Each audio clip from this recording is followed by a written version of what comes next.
ये online student से आवाज़ ठीक है। चलिए सॉरी, हो गया ये डिसीजन वन का। चलिए स्टार्ट करें प्लीज। ये वन का डिसीजन क्या है जी? मांग क्या रहा है? अगर कोई काउंटिंग पॉलिसी चेंज हो रही है या प्रायर पीरियड एरर है तो उसमें प्रायर ईयर एडजस्टमेंट होती है प्रायर। लेकिन अगर कोई एस्टीमेट चेंज है तो उसमें फिर पिछले सालों में नहीं, प्रोस्पेक्टिवली करंट पीरियड में एडजस्टमेंट होती है।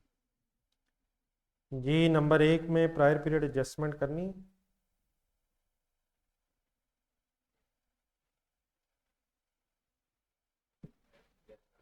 प्रायर पीरियड एरर है सर। हमने क्या ढूंढना? जिसमें क्या नहीं करना सर, कमाल हो गया sir. B sir.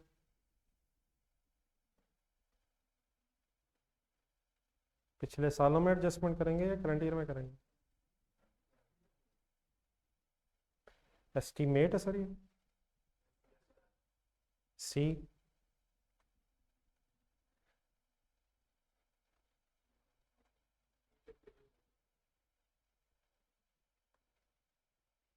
Please see sir. Policy change है और अगर उसमें कोई स्पेसिफिक गाइडेंस ना हो कि कैसे चेंज करनी है तो फिर कैसे करनी होती है? कोई समटाइम स्पेसिफिक गाइडेंस भी हो सकती है। उसे क्या बोलते हैं?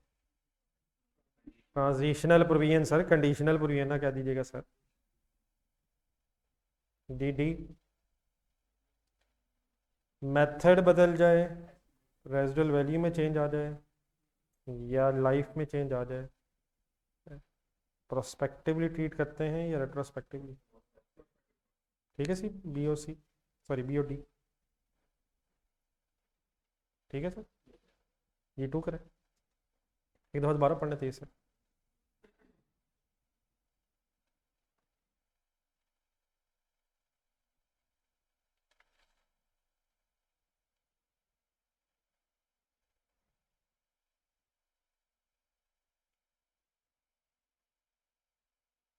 जी सर।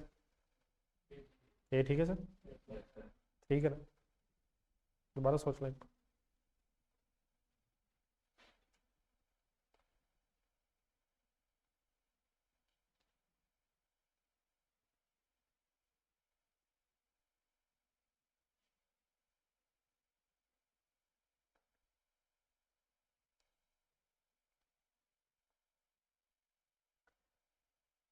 ये प्रायर ईयर एरर है। तो प्रायर ईयर एरर को करंट ईयर में कैसे ठीक करते हैं? नहीं सर, ये वर्ड्स मेरे सही है, प्रायर ईयर एरर को करंट ईयर में ठीक करते हैं।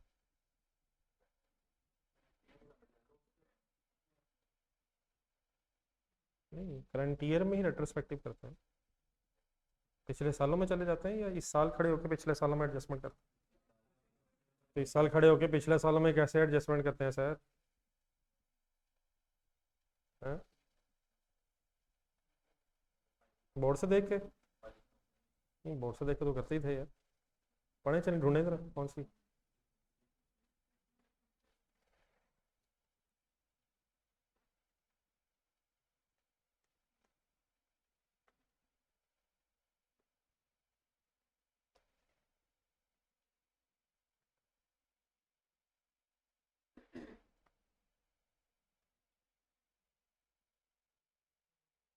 जी सी ठीक है सर।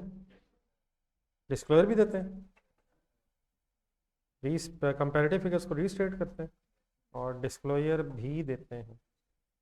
कोई करेक्शन ऑफ एरर नोड के डिस्क्लोजर याद करवा सकते हैं कौन कौन से होते हैं? Nature of error and effect on line items, यही दो चीज़ें बनानी होती हैं। नंबर फोर करें।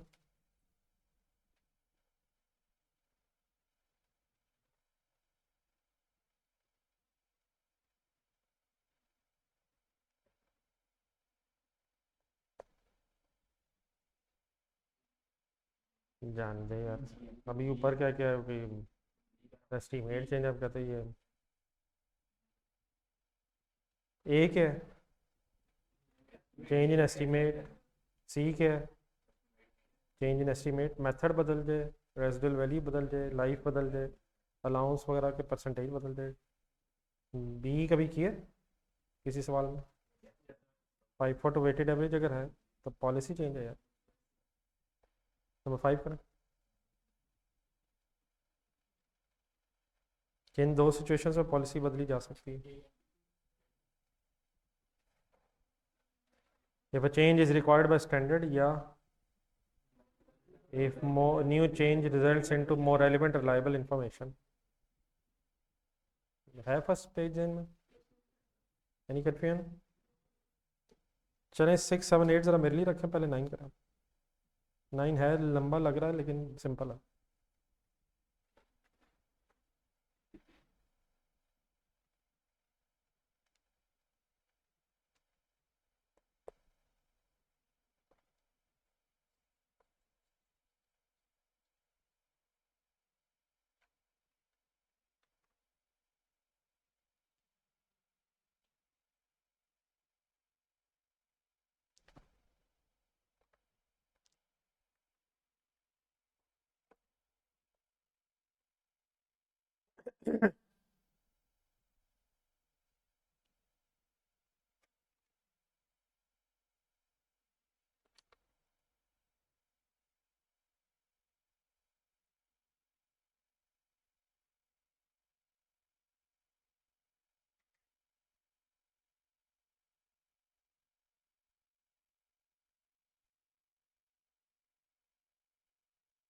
जी सर।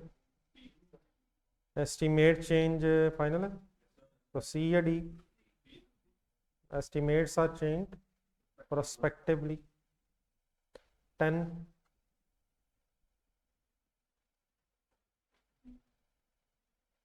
नहीं यार, कम ऑन यार।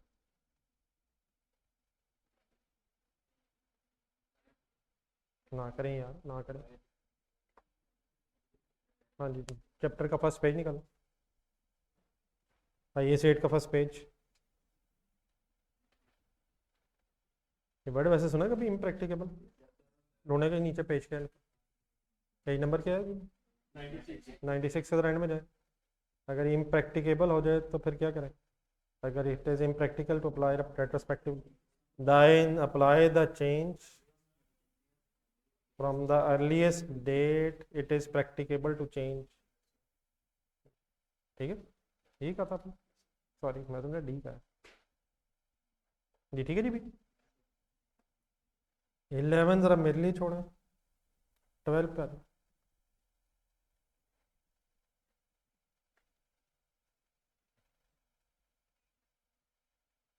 या 12 भी जरा एक सेकंड छोड़ा, 13 पे।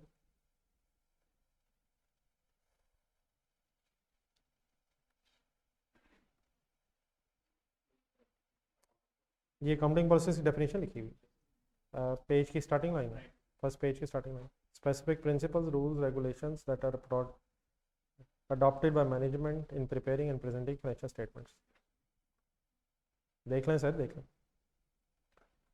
Rules and regulations, conventions, practices adopted by management in preparing, presenting financial statements are called as accounting policy। ठीक है, 14 की कोशिश करें।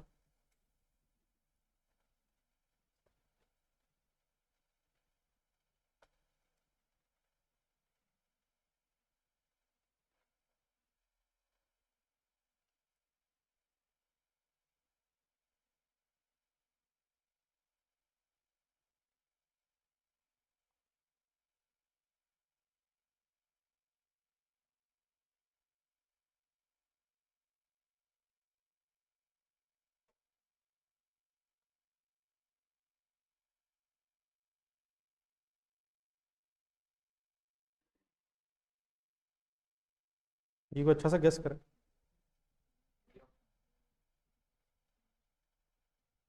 एरर तो नहीं है, एक लगाए थे। चेंज इन एस्टिमेट की डेफिनेशन है, कैरिंग अमाउंट में चेंज आएगा अगर कोई लाइफ बदल जाए, असेसमेंट रेजिडुअल वैल्यू चेंज हो जाए तो ये चेंज इन एस्टिमेट को टिक लगा। 15 मेरे लिए छोड़ें, 16 करें। अब यहाँ से कुछ फिगर्स वाले आने, ये गलत नहीं होने चाहिए। मत करें 16।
जी सर, वर्किंग करें सर बगैर कैलकुलेटर की सर, ठंडे हुए हैं सर।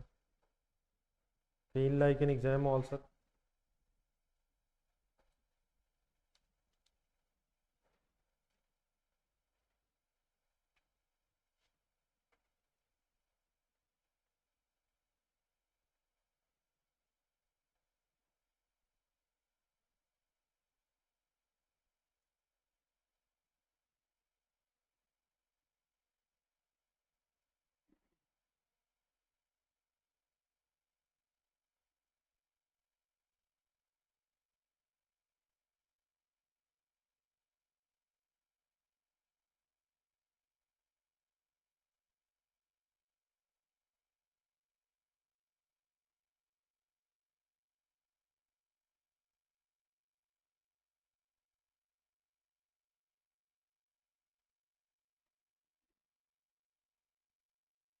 ये एग्जाम में पेपर के हवाले से कोई वीडियो शेयर हुई है आजकल आपको?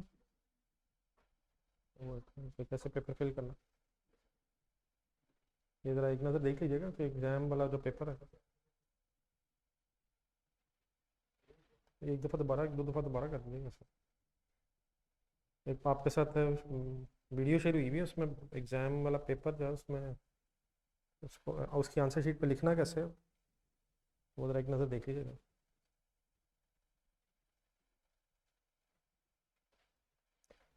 लगता है उन ऐसी चीज़ों पे इस मोबाइल में नज़र नहीं पड़ती।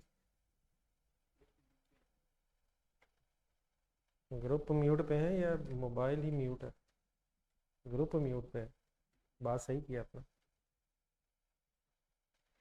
Whenever there is a change in estimate of useful life, residual value, or a change in that method of depreciation, then WDV is depreciated over the remaining useful life. पता है किसी को सर?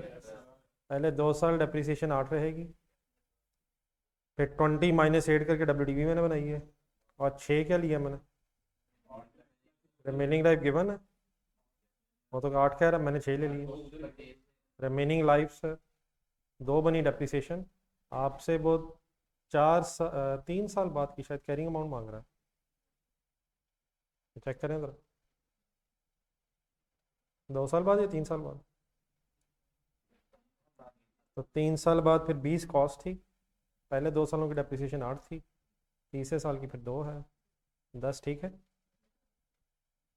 ठीक है सर, कुछ याद आ गया है? स्पीडअप हो जाए 17।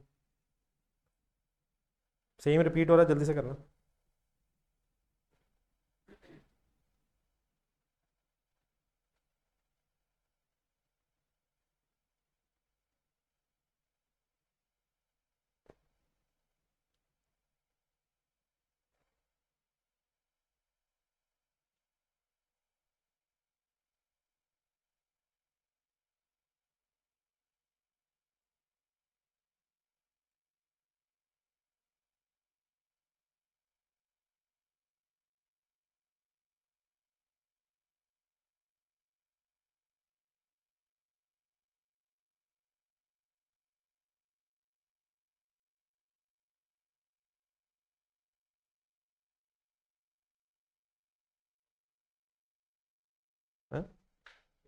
हाँ ठीक है।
कितने साल बाद क्या मांग रहा है?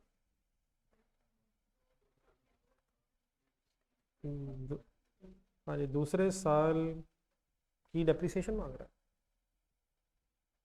क्या तीसरे साल?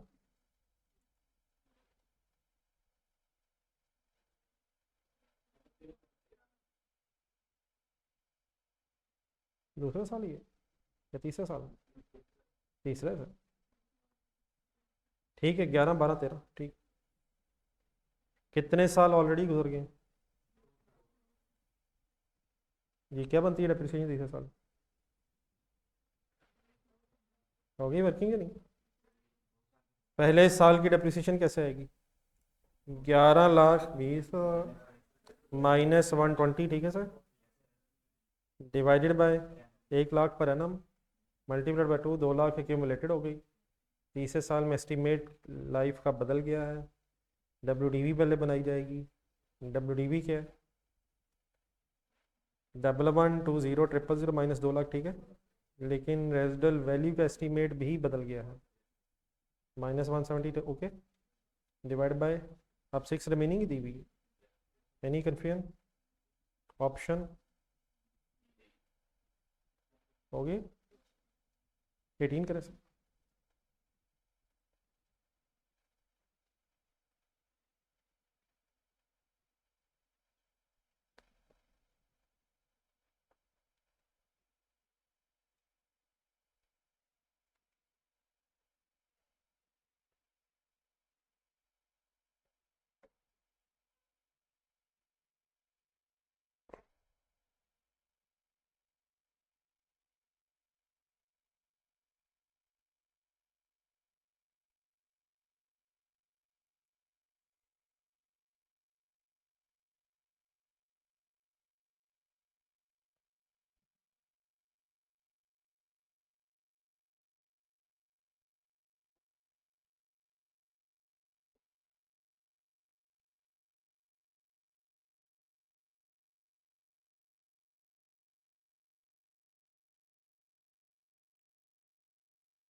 जी सर।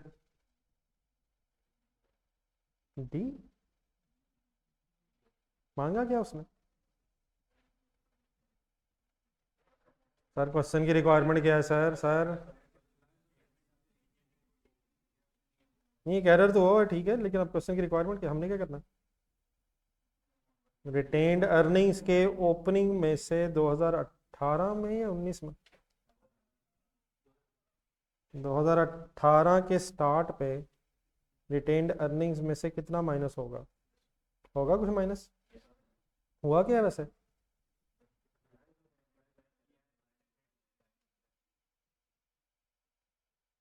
एक इंटेंजिबल एसेट रॉन्गली कैपिटलाइज हो गया।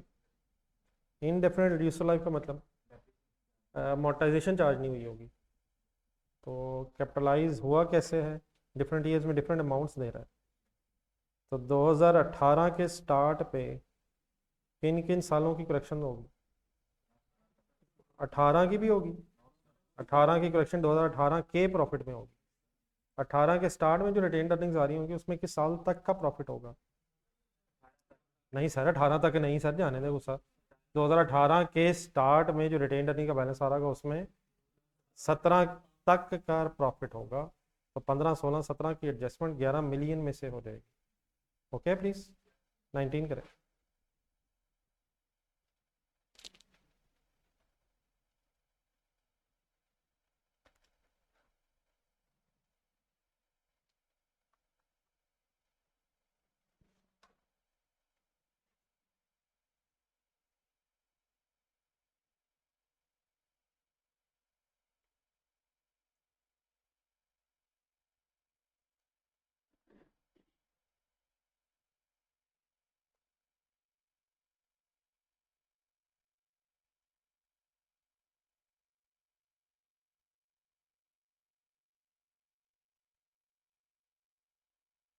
जी सर।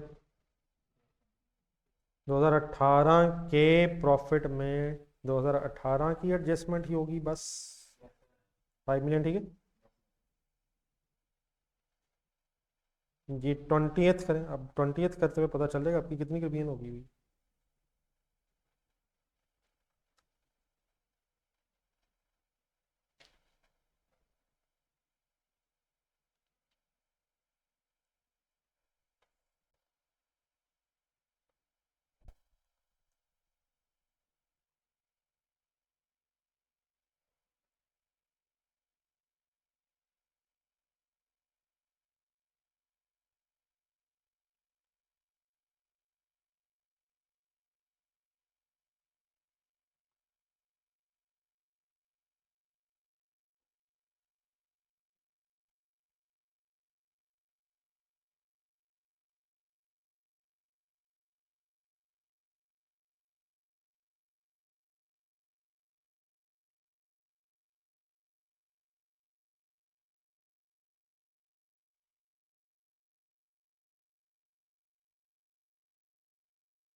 ना कर यार।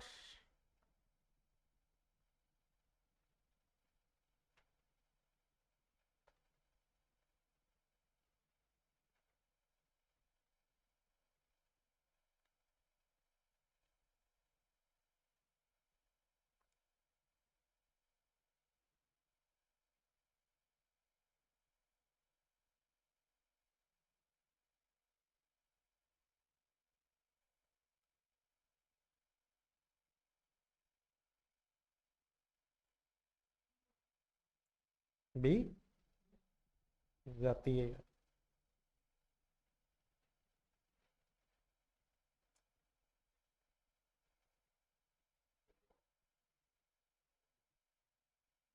एफ। यार ये क्या बात हुई, बी ए डी ए एक दोनों में से खुदा का नाम लें यार, बिस्मिल्लाह पढ़ा।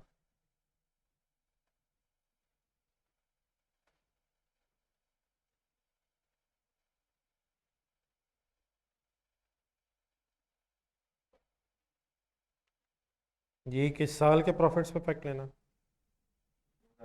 2013 में स्टॉक में कोई चेंज आ रही है? इंक्रीज हो रहा है, डिक्रीज हो रहा है? 2013 के क्लोजिंग स्टॉक में कोई डिक्रीज आ रही है, इंक्रीज आ रही है? कितने से कितना हो रहा है? साइलेंट से साइलेंट हो रहा है। 2 मिलियन से स्टॉक में कमी आ रही है या ज्यादा आ रही है? 2012 के स्टॉक में कोई चेंज आ रहा है? 1.6 से स्टॉक कम हो रहा है। क्लोजिंग स्टॉक कम होने से कोई प्रॉफिट पे इफेक्ट होता है क्या? प्रॉफिट भी कम होता है। लेकिन अगर 2012 का क्लोजिंग स्टॉक कम होगा तो 2013 का ओपनिंग स्टॉक भी कम होने से प्रॉफिट बढ़ जाएगा। तो फिर वही बहस है यार। क्या?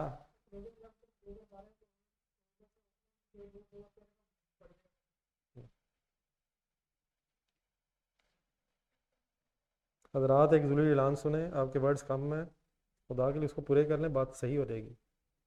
क्या क्लोजिंग स्टॉक 2012 का कम हो रहा है? फिर साइलेंट सवाल। क्या 2012 का क्लोजिंग स्टॉक कम हो रहा है? तो क्या 2013 का ओपनिंग स्टॉक कम होगा?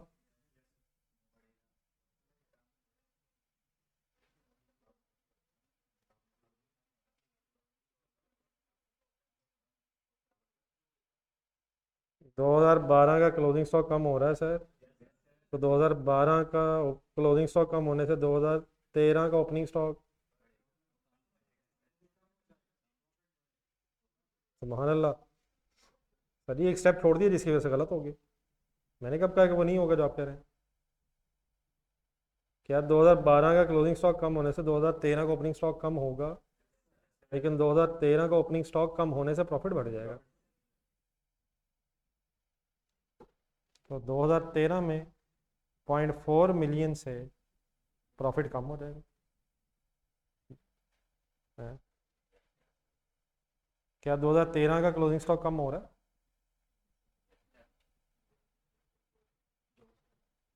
सर मैंने कब कहा कि 9 से? क्या 2013 का क्लोजिंग स्टॉक कम हो रहा है? वो जितने से भी कम हो रहा है उतने से प्रॉफिट कम हो जाएगा।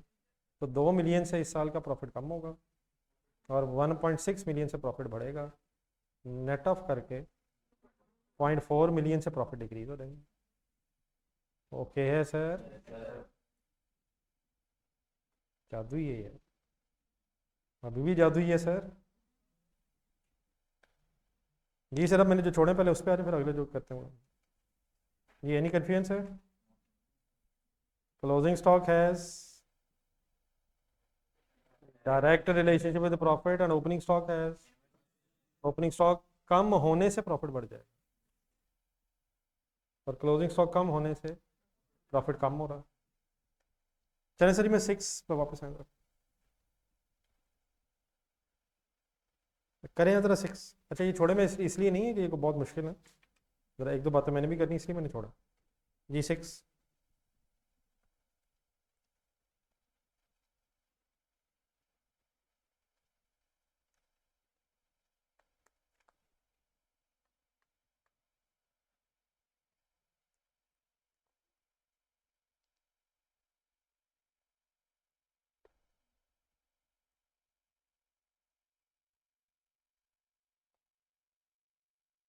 जी सर, अपना ओपिनियन सर। कोई है इसमें काउंटिंग पॉलिसी चेंज? सर है सर। कौन सी सर? कौन सी sir? Option F. Option. Any confusion? पहले ज़रा 11 पे आना।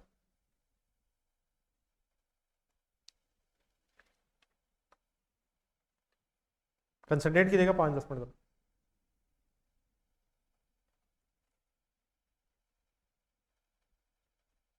या चले 11 ज़रा थोड़ा सा एक उसमें और चीज़ वापस आना।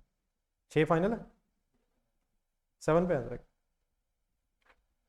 पर 11 पे बाद में जाता।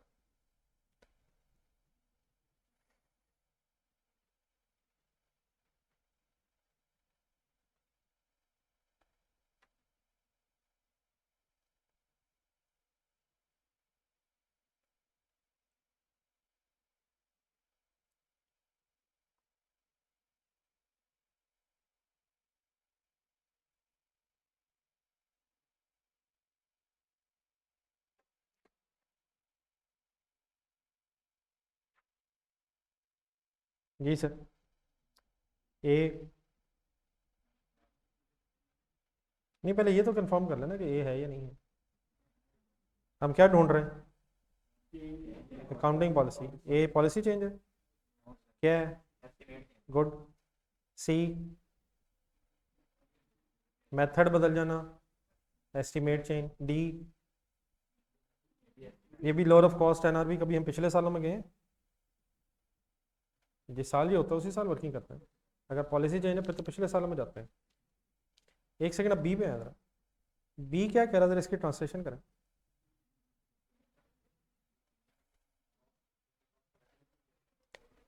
क्या डेप्रिसिएशन जरा कैश फ्लो वगैरह फाइनल अकाउंट्स वगैरह जहन में ला के जरा बताएं, क्या डेप्रिसिएशन कॉस्ट ऑफ सेल में आ जाती है और एडमन में भी आ जाती है। अब जरा पढ़ें उसने क्या किया। डेप्रिसिएशन को कहाँ की बजाय कहाँ लिखना शुरू कर दिया। ये सर ये कोई ऐसा ये नहीं हुआ कि हमने डेप्रिसिएशन की कोई एस्टीमेट चेंज की है, ये प्रेजेंटेशन में चेंज आया। कहाँ प्रेजेंट कर रहे थे और कहाँ अब प्रेजेंट करना शुरू कर दिया है। अगर ऐसे कभी हो तो सिर्फ ये करंट ईयर में नहीं करना, ये फिर रेट्रोस्पेक्टिवली मीन्स प्रायर ईयर में भी करना। तो डेफिनेटली थोड़ा सा नए तरीके से एक सेकंड टिक लगाएं सर। ये क्या डेप्रिसिएशन में चेंज आया, ये किस में चेंज आया, प्रेजेंटेशन में। तो अगर किसी एक्सपेंस की प्रेजेंटेशन में या किसी इनकम की प्रेजेंटेशन में चेंज आए तो वो सिर्फ करंट ईयर में नहीं होना चाहिए, वो कंपैरेटिव में भी होना चाहिए। ठीक है यहाँ तक।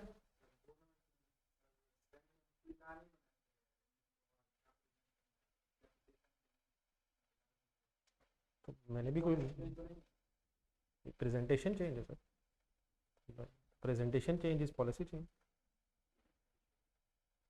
एक सेकंड जरा 8 कीजिएगा।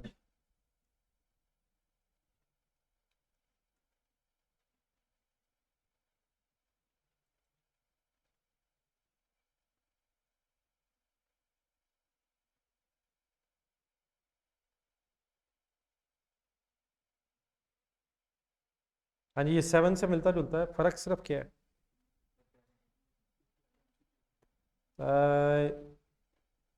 बी सी डी पहले मीनिंग बताएं। बी क्या है,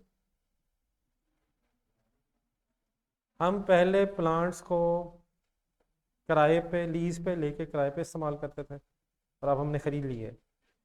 तो ये कोई पॉलिसी चेंज है, कोई एस्टीमेट चेंज है। पहले क्या कर रहे थे, अब क्या करना शुरू कर दिया। पहले किराए पे लेके इस्तेमाल करते थे, अब हमने ख़रीद लिया, तो इससे तो ये कोई पॉलिसी चेंज एस्टीमेट चेंज नहीं है। पहले अगर हम किराए पे लेते थे तो हम किराए की एंट्री करते होंगे, रेंट एक्सपेंस वगैरह डेबिट, और अब अगर एसेट ले लिया तो एसेट खरीद लेंगे। सी, ये तो वही एनआरवी वाली बहस है, एस्टीमेट चेंज है। यूसफुल लाइफ भी एस्टीमेट चेंज है। अब एक ही तरह ट्रांसलेशन करते हैं जिस तरह अभी आपने 7 में की थी। कमीशन एंड को कहाँ क्लासिफाई कर रहे थे और अब कहाँ क्लासिफाई कर रहे हैं।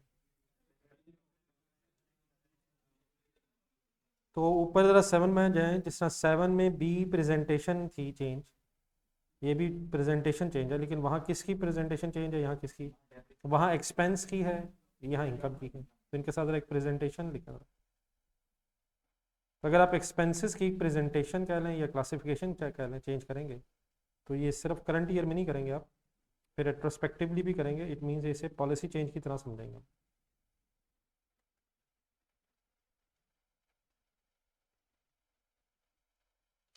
ठीक है प्लीज़। देखिए बहरहाल इनको ज़रा फिर रिवीजन में भी रखना चाहिए। अब एक सेकेंड ज़रा रिवाइज कर लें ज़रा 6, 7 और 8, फिर आगे चलेंगे। एक बार दोबारा अपने आप को समझाना ज़रा 6, 7, 8। 6 में क्या ढूंढा आपने, पॉलिसी चेंज ढूंढी है, और 7, 8 में कॉमन सिचुएशन है। 7 में एक एक्सपेंस की प्रेजेंटेशन चेंज है और 8 में इनकम की प्रेजेंटेशन चेंज है। तो सिर्फ करंट ईयर में नहीं, प्रायर ईयर में भी इसे चेंज करना है। अब आए ज़रा एक सेकेंड 11 पर।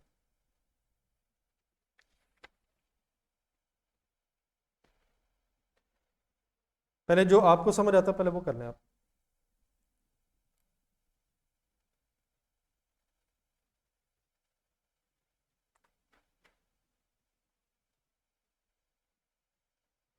जी ऑनलाइन स्टूडेंट्स के साथ चल रहे हैं प्लीज़।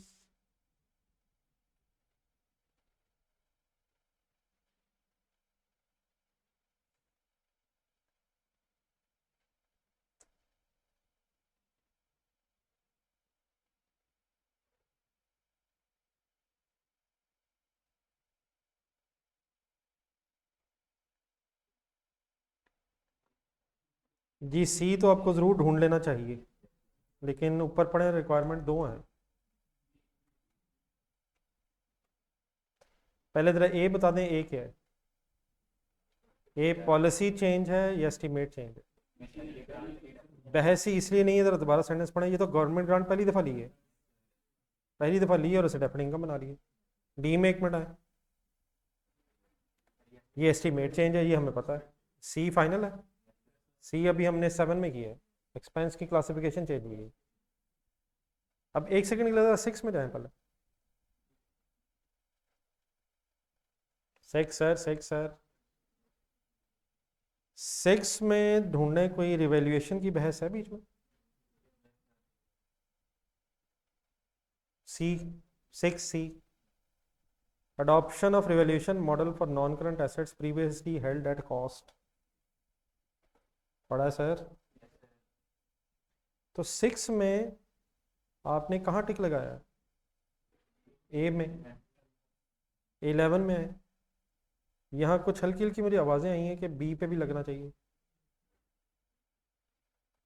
अब हल्की हल्की हैं भी या मुझे महसूस नहीं? नहीं मतलब किसी ने कहा है वैसा? नहीं, मैं ये नहीं कह रहा सही कहा या गलत कहा, मैं वैसे कह रहा हूँ। 6 में वापस है, इकट्ठा देखना जरा दोनों को। 6 सर, 6 में हम पॉलिसी चेंज ढूंढ रहे थे। फाइफो वेटेड एवरेज तो हमने बहुत दफ़ा देख लिया था, इसलिए उसको तो हमने टिक लगा दिया। लेकिन 11 देखें, 11 में अब अगर आप बी को टिक लगवाना चाहते हैं तो 6 में जाएं, फिर वहाँ सी को भी टिक लगना चाहिए। नहीं मतलब वहाँ क्यों नहीं लगना चाहिए? क्योंकि वहाँ उसने कहा नहीं था कि दो हैं।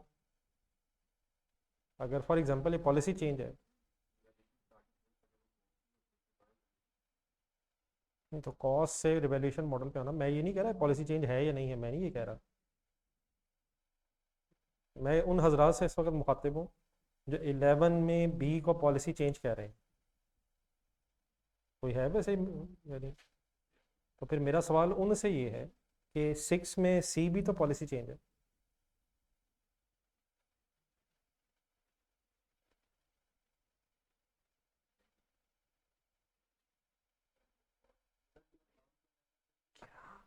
वो कॉस्ट पे है, वो कॉस्ट से रिवैल्यूएशन मॉडल पे है। पहले पहले कॉस्ट पे था, अब रिवैल्यूएशन मॉडल पे। यहाँ क्या है?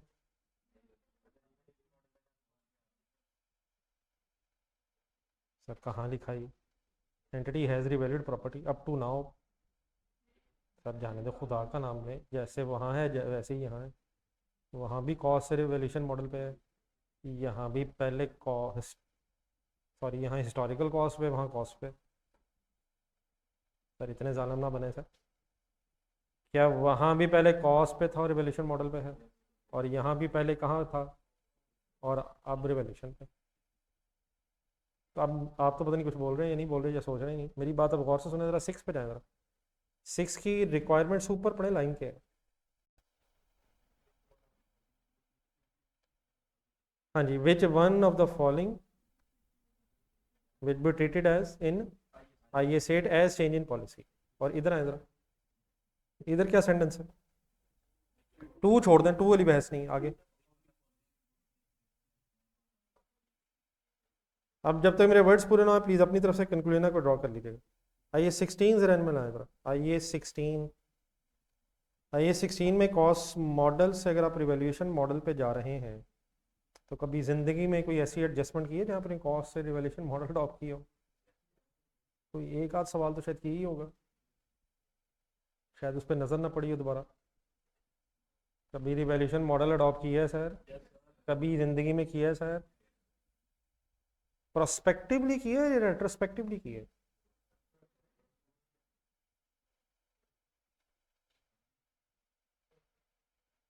पिछले सालों में रिवैल्यूएशन के इफेक्ट्स लेके गए हैं आप, या जिस दिन रिवैल्यूएशन की है वहां से आगे सोचा आपने? जिस दिन रिवैल्यूएशन की उस दिन गेन, सरप्लस या लॉस का डिसीजन लिया है और सब्सिक्वेंट डेप्रिसिएशन का डिसीजन लिया। पिछले सालों में जो हो गया था वो बहस खत्म है। तो कॉस्ट मॉडल्स, IS16 की बात कर रहा हूँ इस वक्त। कॉस्ट मॉडल से अगर आप रिवैल्यूएशन मॉडल में आए, क्या बोला मैंने? तो ये पॉलिसी चेंज है, लेकिन ये पॉलिसी चेंज IS8 के मुताबिक रेट्रोस्पेक्टिवली नहीं होती, ये पॉलिसी चेंज IAS 16 के मुताबिक प्रोस्पेक्टिवली होती है। अभी लिखने की जरूरत नहीं है, मैंने एक सेंटेंस बोला, जरा एक और 2-3 जगह भी दिखाता हूँ, फिर एंड में अगर डिसीजन ले लें। कॉस्ट मॉडल से रिवैल्यूएशन मॉडल पे जाना IAS 16 में पॉलिसी चेंज है, लेकिन इस पॉलिसी चेंज पे IAS 8 एप्लीकेबल नहीं है, इस पॉलिसी चेंज पे IAS 16 एप्लीकेबल।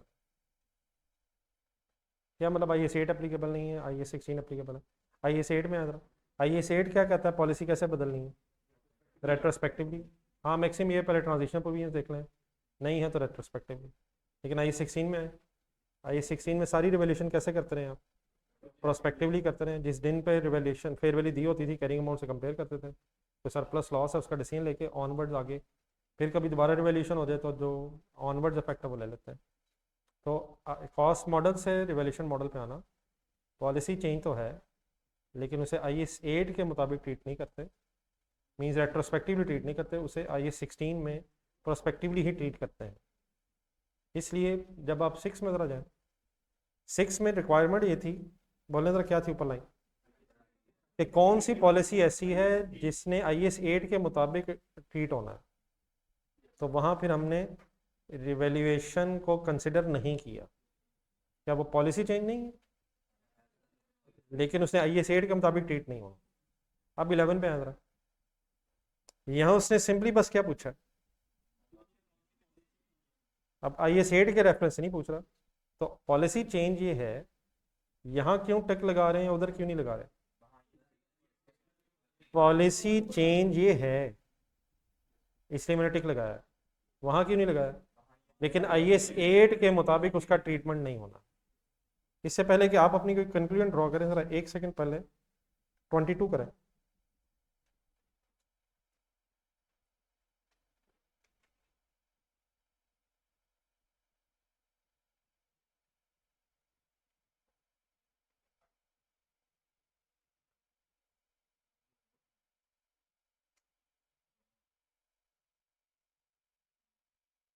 जी सोच के ऑप्शन बता दो ना मुझे, जरा आइडिया हो जाएगा अपने का। क्या ये दोनों पॉलिसी चेंजेस है, तो IAS 8 के एंगल से नहीं पूछा उसने, सिंपली पॉलिसी चेंज के एंगल से पूछ रहा है। तो C ओके है सर, लेकिन इसके साथ 6 एंड 11 का रेफरेंस लिख लेना चाहिए। एक छोटा सा काम जरा और करें, जरा 23 में जरा एक और चीज़ जरा याद करा दूँ। ये ठीक है 22 का C ओके है सर, 23 करें जरा।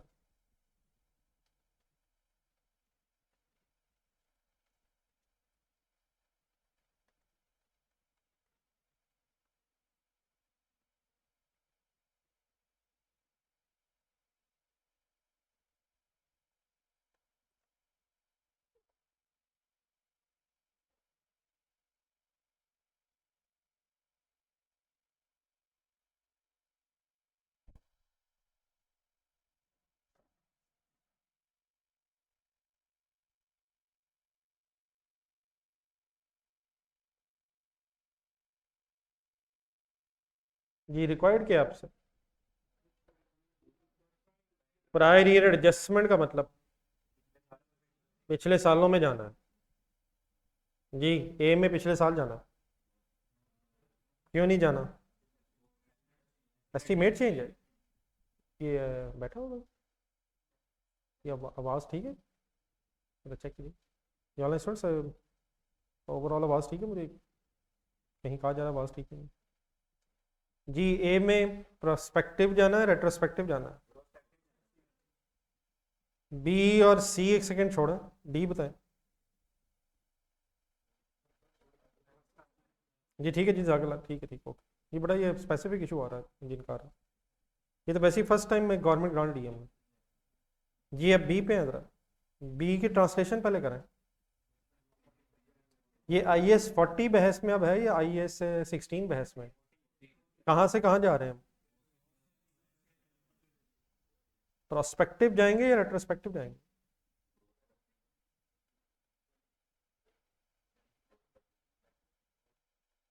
कभी किसी सवाल में गए आप, ये काम कभी किसी सवाल में किए, रिवीजन करते हुए कभी कोई नज़र पड़ी हो कहीं, फखर ढूंढे IAS 40 में, वॉल्यूम 1 में होगा। जाने दें, रहने दें।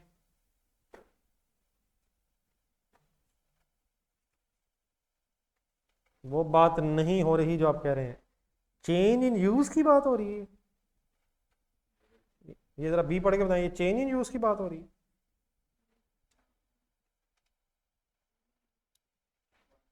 छोड़ दें फखर, बाद में ढूंढे, पहले बोर्ड पे जरा देख के बताइए बी में बात क्या हो रही है। IS 40 के अंदर ही कॉस्ट मॉडल से फेयर वैल्यू मॉडल की बात हो रही है, या चेंज इन यूज किसी और स्टैंडर्ड से दूसरे स्टैंडर्ड में जाने की बात हो रही है।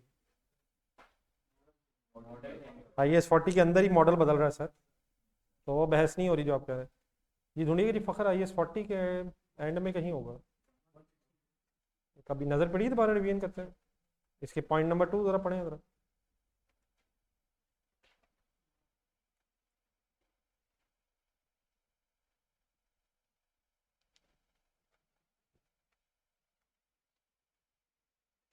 ये पॉइंट नंबर 2 जरा देख के बताएं कैसे की होगी ये एडजस्टमेंट आपने। क्या पिछले सालों में इसे ठीक किया होगा? किस साल में ये डिसीजन हुआ है? शायद 18 में, 19 में तो खरीदा कब था? 16, 17, 18, पिछले 3 सालों में एडजस्टमेंट की है। आंसर ढूंढ लें अगर नहीं इसका याद आ रहा। जानना छुड़ाएं सर, आंसर देखें।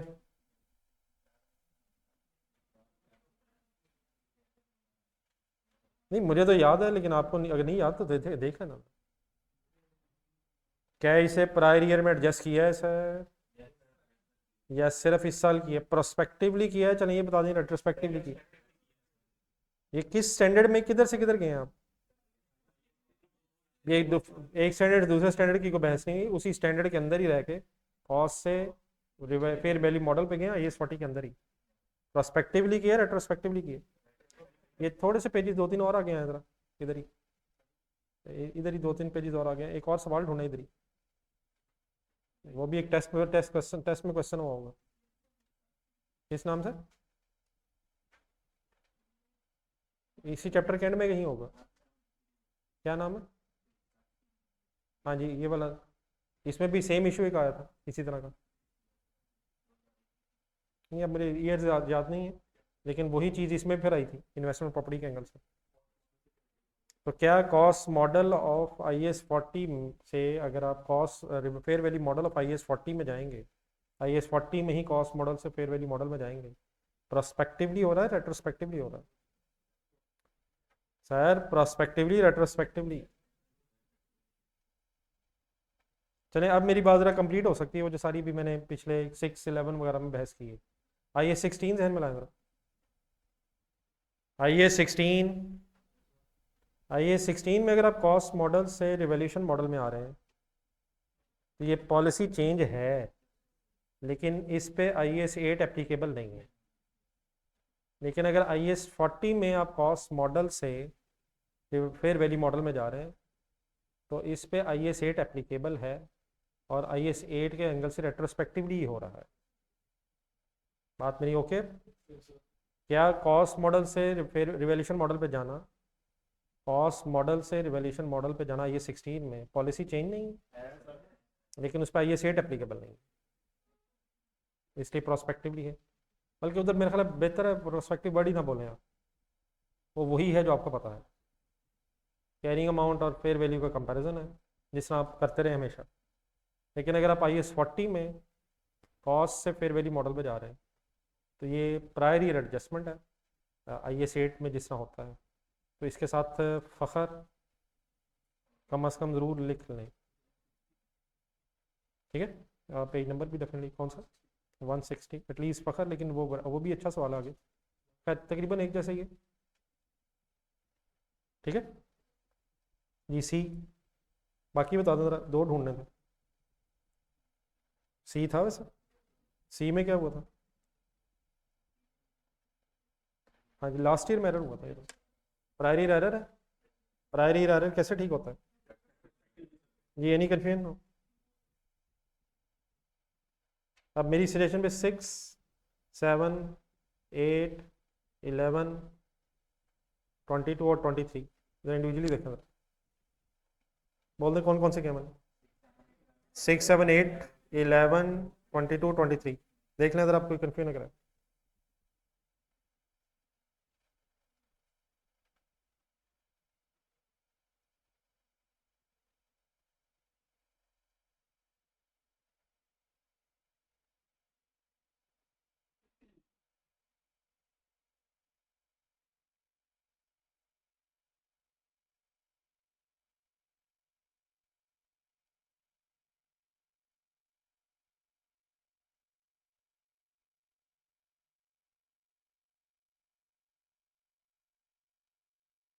ये पेज नंबर 218।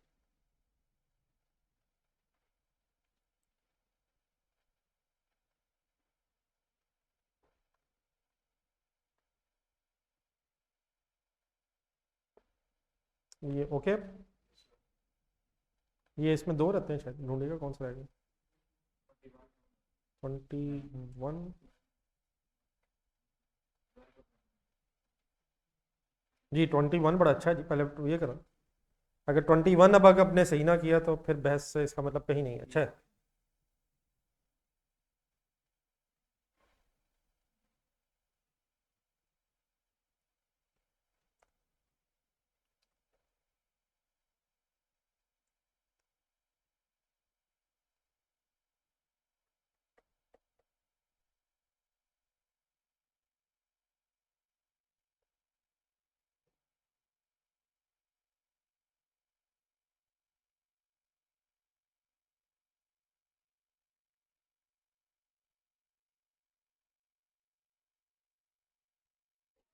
जी सर,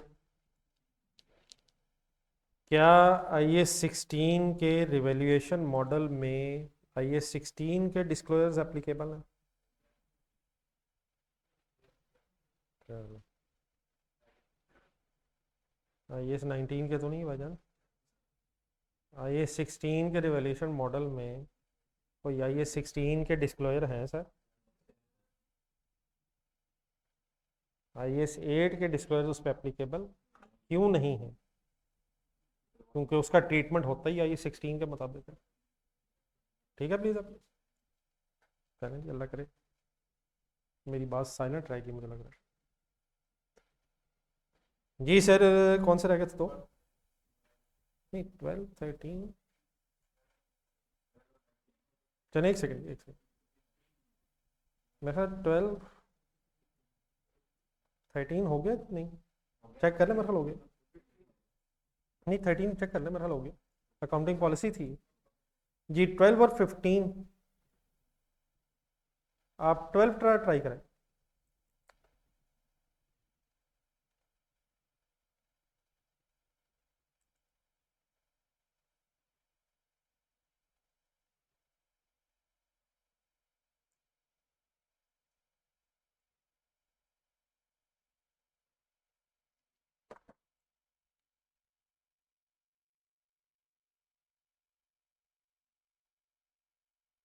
हाँ,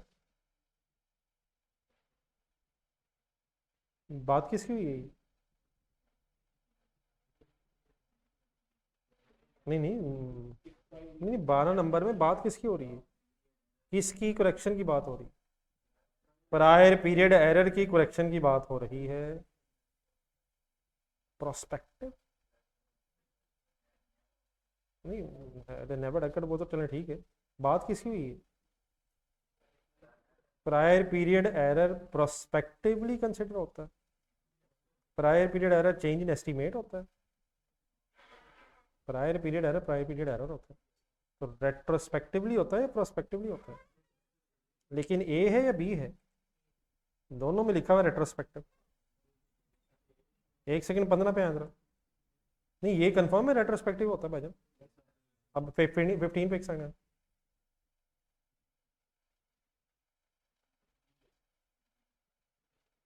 नहीं, ये बात किसकी हुई है?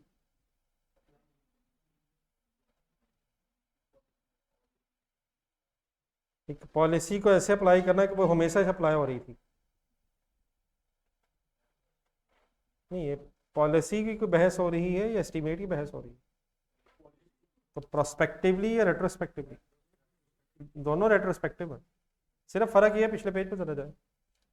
अगर प्रायर एरर ठीक होता है ना रेट्रोस्पेक्टिवली, तो उसे कहते हैं रेट्रोस्पेक्टिव रीस्टेटमेंट।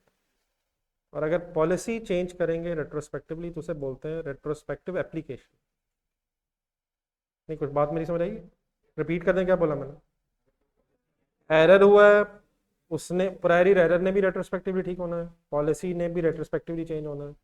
थोड़े से अगर वर्ड्स और अलग-अलग किया जाए, रेट्रोस्पेक्टिव एप्लीकेशन अगर मैं बोलूँ तो उसका मीनिंग होगा कि मैं पॉलिसी की बात कर, पॉलिसी को रेट्रोस्पेक्टिवली चेंज करने की बात कर रहा हूँ। और अगर रेट्रोस्पेक्टिव रीस्टेटमेंट वर्ड बोला जाए तो इसका मतलब एरर को रेट्रोस्पेक्टिवली ठीक करने की बात हो रही है। तो दोनों रेट्रोस्पेक्टिव ही हैं। कौन सा बोल दें जरा, रेट्रोस्पेक्टिव एप्लीकेशन है और कौन सा रेट्रोस्पेक्टिव रीस्टेटमेंट है?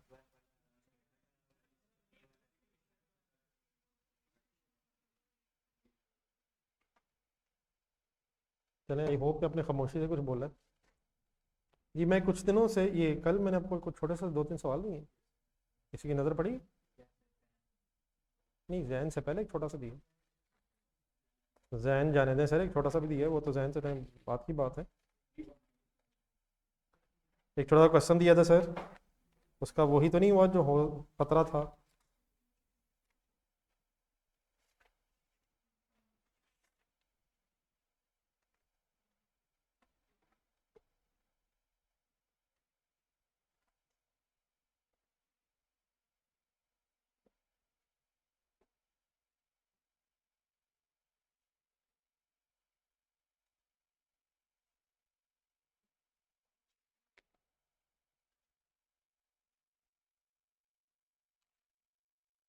जी पेज नंबर 315 सर, एक मिनट कर लेना।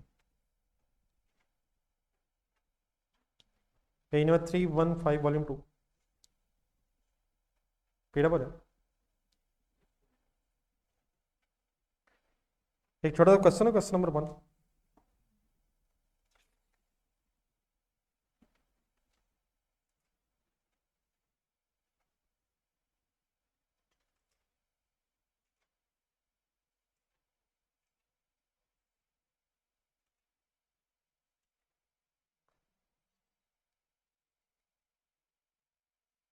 ये असूलन तो मेरा ख्याल है घर के लिए होना चाहिए था, लेकिन जो आप कर रहे हैं मेरा ख्याल आप 2 मिनट इधर लगा लें।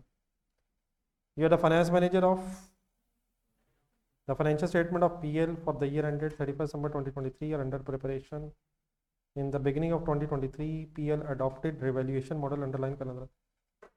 PL adopted revaluation model for subsequent measurement of property plant and equipment.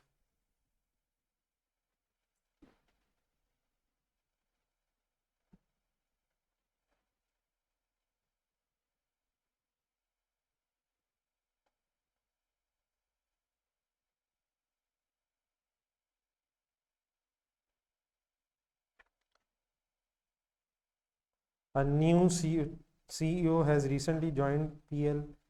He has pointed out the following non-compliance of IFRS after reviewing the draft financial statements of the PL. एक second requirement भी जाना, आपने क्या करना?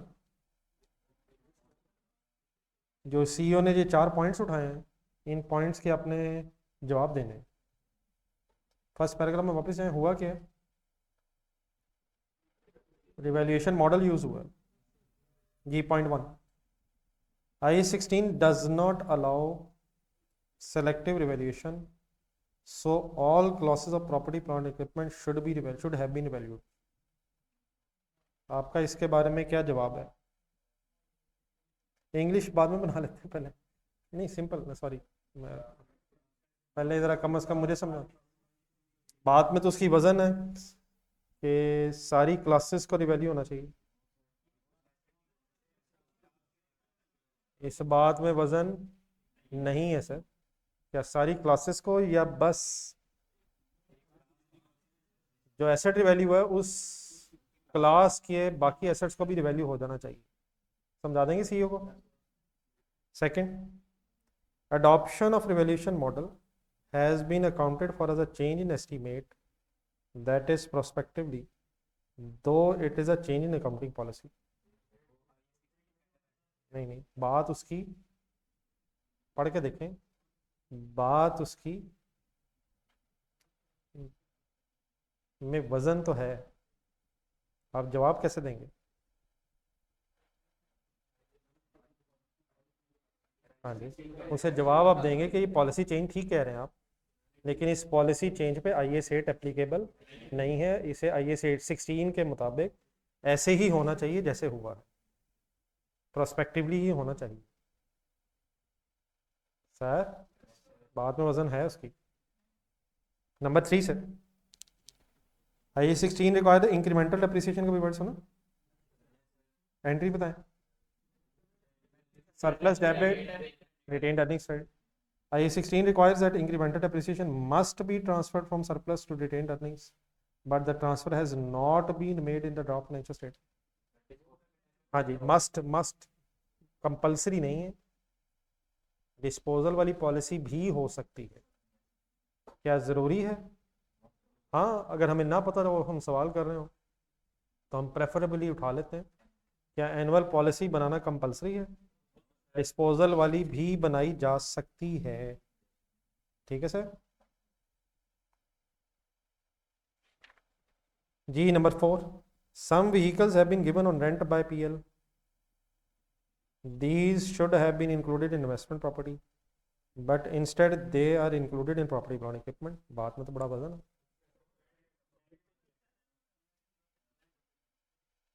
है। यार vehicles rent पे हैं यार, व्हीकल इन्वेस्टमेंट प्रॉपर्टी नहीं है। इन्वेस्टमेंट प्रॉपर्टी की कोई एग्जांपल है सर? लैंड, बिल्डिंग और बस, हाँ दोनों या एक हो सकती है। लैंड एंड बिल्डिंग के अलावा तो नहीं इन्वेस्टमेंट प्रॉपर्टी, तो उसको समझा लेंगे सर कैसे। Vehicles are neither land nor, sir ji vehicle is neither land nor building, and investment property is only land और बिल्डिंग। सर जी जुल्म ना करें जी। इसका जरा होमवर्क लिखें, उसका आंसर कर लिखना तो घर से पड़ेगी। बात वैसे समझ आ गई जी सर? जल्दी से जरा कर ली, वो जरा जो 2 क्वेश्चंस कल दिए मैंने, उनमें वो किए हैं फाइनल? टसूकी फाइनल है जी। ऑनलाइन खासतौर पे आपसे पूछ रहा हूँ, अगर उसमें टाइम वेस्ट करने की जरूरत नहीं है तो फिर हम चेंज इन इक्विटी को थोड़ा टाइम दे देते हैं, अगर है तो बता दें। टसूकी उसमें सर जी सिर्फ ये हुआ है, चेंज इन एस्टीमेट और रिवैल्यूएशन इकट्ठी हो गई। अब मेरे वर्ड ज़रा गौर से सुने और प्लीज़ एक नज़र देख लीजिएगा, ताकि वो मसला अगर हल हो भी गया तो एक दफ़ा दोबारा फाइनल कर लें। I am talking about Suzuki on page 119, जिसमें चेंज इन एस्टीमेट भी था। जब रिवर्सल ऑफ लॉस हो रही होती है, कब वर्ड सुने, रिवैल्यूएशन हो, सर लॉस के बाद सरप्लस आ जाए, आप रिवर्सल ऑफ लॉस कर रहे हैं, तो जब रिवर्सल ऑफ लॉस आप कर रहे होते हैं तो करना ये होता है कि depreciation based on cost model और डेप्रिसिएशन आफ्टर रिवैल्यूएशन लॉस का डिफरेंस ले रहे होते हैं आप। तो अगर अब मेरा अगला सवाल सुने गौर से, क्या कॉस्ट मॉडल में चेंज इन एस्टीमेट हो सकता है?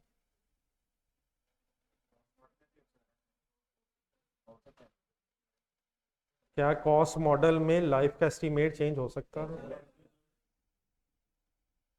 तो हुआ उस सवाल में ये है कि रिवैल्यूएशन लॉस के बाद एस्टीमेट चेंज हुआ है, तो एस्टीमेट चेंज होने से तो कॉस्ट मॉडल की डेप्रिसिएशन भी बदलनी थी, और रिवैल्यूएशन मॉडल में लॉस वाली डेप्रिसिएशन भी है। तो जब आप कैलकुलेट कर रहे थे कि कॉस्ट मॉडल की डेप्रिसिएशन क्या है, तो उन सालों में, जिन सालों की बहस हो रही है 19 और 20 है मेरे ख्याल 2 साल, उन सालों में एस्टीमेट चेंज होने के बाद वाली डेप्रिसिएशन का कंपैरिजन होना है लॉस से।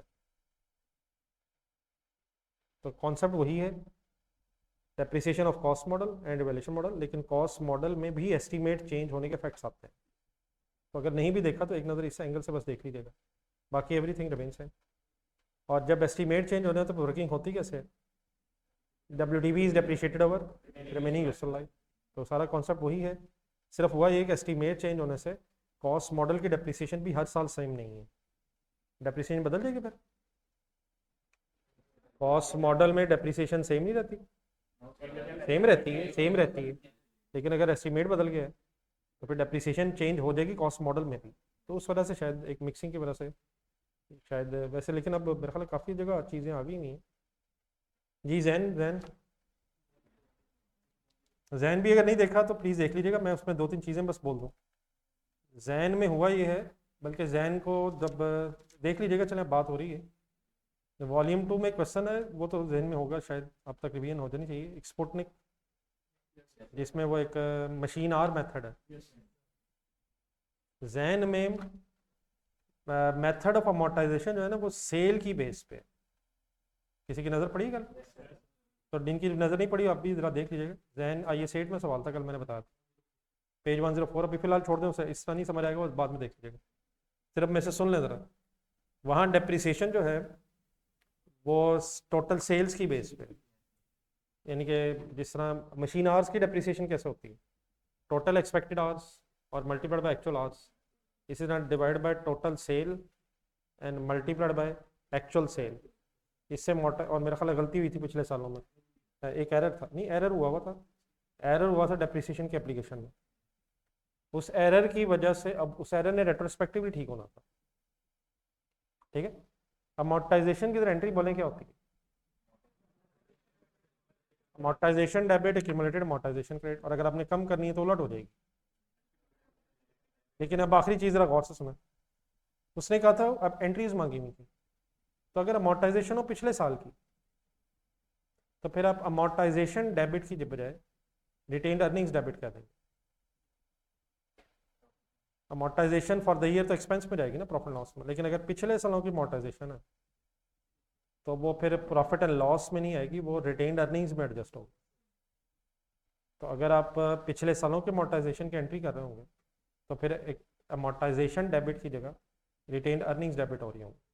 और अगर फॉर एग्जांपल अमोर्टाइजेशन रिवर्स हो रही होगी, तो accumulated amortisation debit and amortisation की जगह रिटेन्ड। अमोर्टाइजेशन डेबिट्स का क्या मतलब है वैसे? एक्सपेंस बढ़ने से प्रॉफिट कम होना है, और प्रॉफिट कम होने का मतलब रिटेन्ड अर्निंग्स कम होनी है, तो रिटेन्ड अर्निंग्स डेबिट हो जाएंगी। उलट देखेंगे तो रिटेन्ड अर्निंग्स क्रेडिट हो जाएंगी। देख लिया था किसी ने? तो ये मेरा ख्याल है दो दो शायद इंटेंजिबल एसेट्स है, दो पेटेंट्स है, ये मेरा ख्याल है एक में, दोनों में शायद, हाँ दोनों में एरर था वैसा कुछ। और देन फिर हुआ ये था कि जिस साल के शुरू में ये करेक्शन हुई थी, उस साल के एंड में फिर इम्पेयरमेंट भी आ रही थी। तो इम्पेयरमेंट का कॉन्सेप्ट वही है, फिर आपने एंड में कैरिंग अमाउंट निकाली दोबारा, कैरिंग अमाउंट का मुकाबला किया इम्पेयर रिकवरेबल अमाउंट्स है, वो मेरा ख्याल गिवन है शायद। और इम्पेयरमेंट लॉस मेरा ख्याल एक का बनता था, शायद एक का नहीं बनता था। तो ये बहरहाल अगला अगला इशू नहीं है। जो पिछली फिगर्स हैं उसमें डेप्रिसिएशन बेस्ड ऑन सेल है, और अमोर्टाइजेशन पिछले सालों की ठीक होनी है, और उसकी फिर एंट्री जो है अमोर्टाइजेशन की बजाय रिटेन्ड अर्निंग्स में डेबिट क्रेडिट नज़र आ रही होगी। तो इतना कोई टफ भी सवाल नहीं है, लेकिन अब इस वक्त बात हुई है तो मेथड स्ट्रेट लाइन रिड्यूसिंग से तो बार बार आप फेमिलियर हो गए हैं, लेकिन एक स्पुतनिक में मशीन आर भी है और रिमेनिंग आर्स भी गिने वहाँ, और इसमें चलें सेल्स की बेस पे भी है, तो एक नज़र इन चीज़ों पे पड़ जाए तो अच्छा है। तो वॉल्यूम 1 में एक छोटा सा सवाल दिया था मैंने IS16 में, ज़रा ढूंढे उसमें एक इसलिए दिया था मैंने कि उसमें सम ऑफ डिजिट्स भी था, ज़रा ढूंढे, ज़रा चैप्टर के एंड में एक छोटा सवाल है। अब इस वक्त आप रिवीजन में जहाँ भी पहुँचे हुए हैं, बड़े जो मेन सवाल थे वो तो आपने बार बार पहले भी किए हुए थे, तो वो रिवीजन प्लान में लिखने का मकसद ये था कि उन पर बस नज़र पड़ जाए। अगर बीच में कोई थ्रेटिकल पेजेस भी हैं, वो भी मेरे ख्याल पहले किए हुए मेजोरिटी, तो ये जो थ्रेटिकल पेजेस हैं इन पर नज़र मारना भी इक्वली इंपॉर्टेंट है। ये जो MCQs हैं ख़ासतौर पर, ये ज़रा बीच में से ढूंढता है एग्जामिनर छुपे छुपे वाला। तो ये ज़रा चैप्टर के एंड में IS16 में एक छोटा सा सवाल ही है, मशीन 39 39 पे शायद उसका आंसर है, 38 पे शायद सवाल है, एक छोटी सी वो पार्ट 2 शायद है। ये बहरहाल आपके उसमें है रिवीजन प्लान में, रिवीजन प्लान में ये पेज लिखा हुआ है, तो ये कोई क्वेश्चन डिफिकल्ट नहीं है, इसमें सिर्फ आइडिया है वैसे ये सम ऑफ डिजिट्स। नंबर 1 लाइफ लिख लेनी, 7 साल अगर है तो 7 साल, नेक्स्ट फिर रिवर्स ऑर्डर में, तो एक नज़र पड़ जाए ताकि एहतियातन अगर कभी को वर्किंग करनी पड़े तो कुछ ना कुछ जहन में आ जाए। जी IS8 में इसके अलावा तो नहीं था कुछ? चले आए 15-20 मिनट ज़रा थोड़ा सा चेंजेस निकुटी कर लें। पेज नंबर बताइए।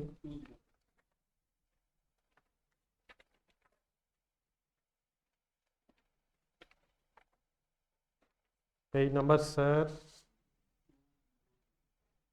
जी, ऑनलाइन स्टूडेंट्स कुछ आप हिम्मत कर रहे हैं?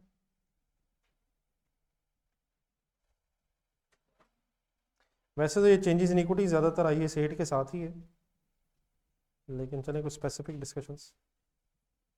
कौन सा ट्राई करें जी? 1।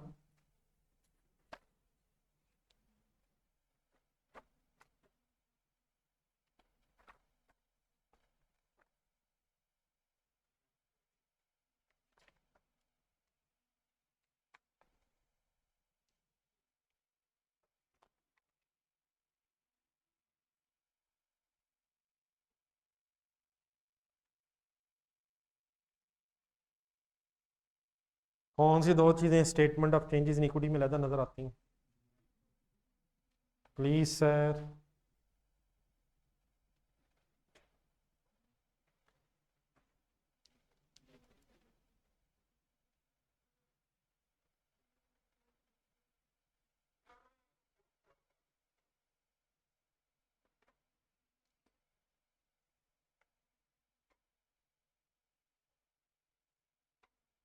जी इसमें बी और डी ज़रा टिक लगाएं।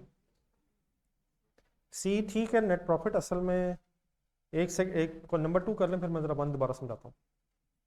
एक नंबर 2 देख लें। Which of the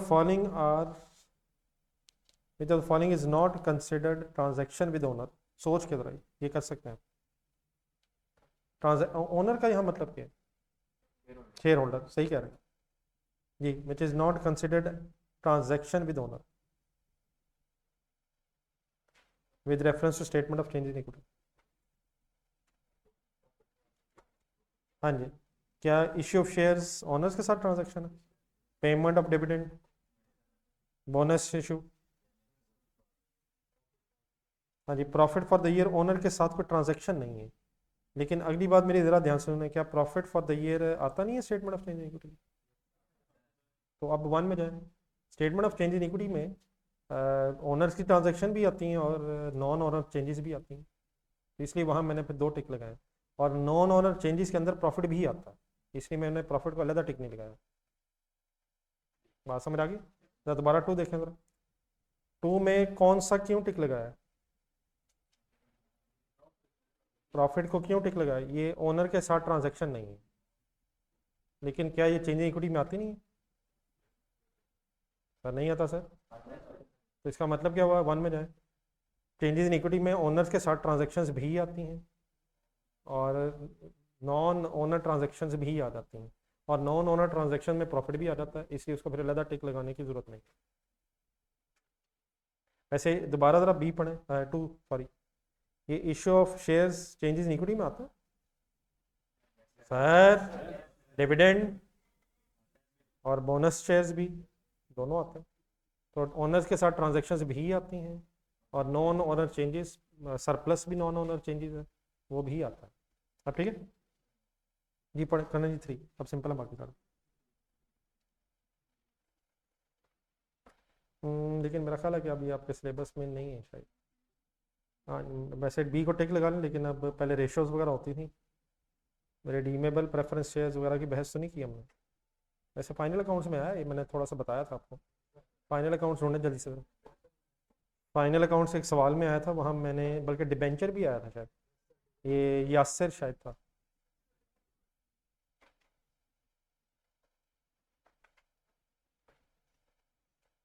final accounts Yasir, page number बताएं। उसमें मेरा ख्याल है कि आपको मैंने कहा भी था कि लिखना इसके साथ ये सिंपली लोन ही है? हाँ जी, 194 ढूंढने ज़रा। डिबेंचर भी है और मेरे ख्याल प्रेफरेंस शेयर भी है, रिडीमेबल, दोनों दोनों के साथ मैंने लोन लिखवाया होगा। अगर नहीं लिखा हुआ तो लिख लें। ये पेज कौन सा? 194 के ट्रायल बैलेंस में देखें, मेरे ख्याल रिडीमेबल प्रेफरेंस शेयर्स भी लिखे हुए हैं, डिबेंचर भी लिखे हुए हैं, दोनों के साथ मैंने लोन लिखवाया। नहीं, दोनों के साथ, बल्कि नॉन करंट लोन। हाँ जी, दोनों के साथ नॉन करंट लिखवाया होगा, नॉन करंट लाइबिलिटी। ठीक है, अब सिलेबस में तो नहीं है, लेकिन एग्जामिनर का पंगा, चलें बात होगी जी। 4 करें। 4 आपको पता है?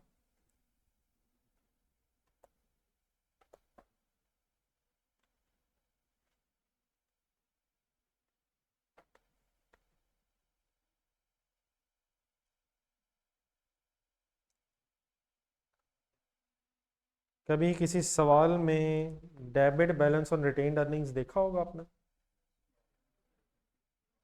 नहीं वैसे कैश फ्लो ढूंढा वॉल्यूम 2 में, कैश फ्लो में संडे ट्रेडर्स ढूंढा। क्या रिटेन्ड अर्निंग्स का बैलेंस नॉर्मल डेबिट होता है क्रेडिट होता है? क्रेडिट होता है। क्या मतलब क्रेडिट बैलेंस? प्रॉफिट्स हैं। और डेबिट बैलेंस का मतलब रिटेन्ड लॉसेस है। ये कौन सा पेज का है? पेज 89 के स्टार्ट में जाए जरा। रिटेन्ड अर्निंग्स के सामने ओपनिंग नेगेटिव है, ब्रैकेट आ रहे हैं। इसका लेजर कैसे बनाया होगा आपने? ओपनिंग भी डेबिट साइड पे और क्लोजिंग भी डेबिट साइड पे। Opening debit balance and closing credit balance. तो what is the meaning of this opening? This is sorry simply debit balance of retained earnings. Company के क्यूमुलेटेड लॉसेस है। ठीक है, ठीक है सर। ये डी ऑप्शन हो सकती है,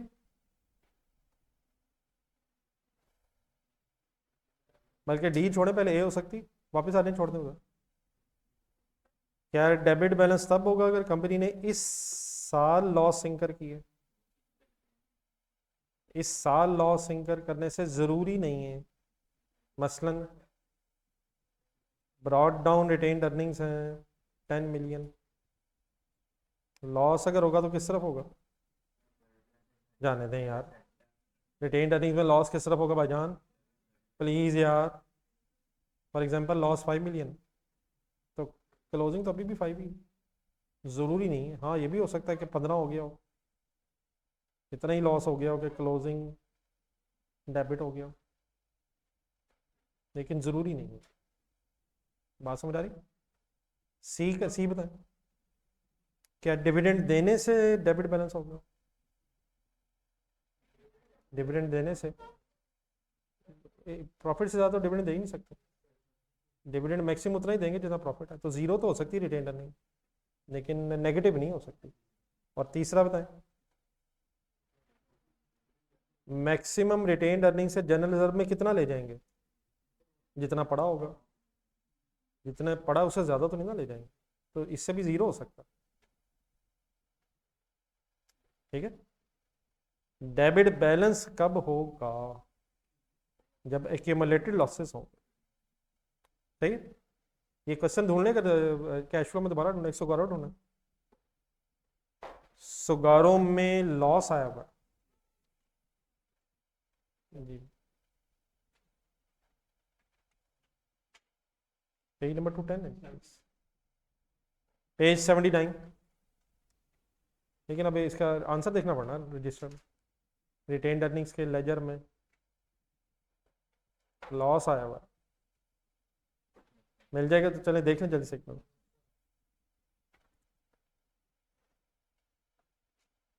तो लॉस फॉर द ईयर से ज़रूरी नहीं है कि क्लोजिंग बैलेंस